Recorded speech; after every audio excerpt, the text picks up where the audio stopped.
Parents have their own personal account on Fusion Tutor that gives them access to their child's learning and progress. They can add as many children as they need.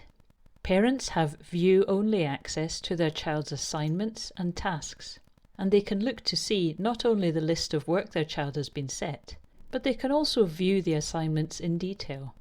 Parents can view their child's grades and feedback in homework, and also in the Grading Centre, where the latest grades and feedback are always at the top. Progress reports can also be shared.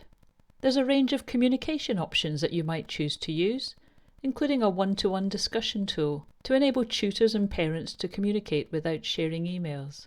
Automated notifications can be triggered, for example when assignments are set. Instant broadcast notifications can also be sent out, and announcements can be set to interrupt the parents when they log in. And finally, the advertiser and the blog allow you to keep parents informed every day. All of these communication tools and access to their child's work can be enabled as needed or switched off. The choice is yours.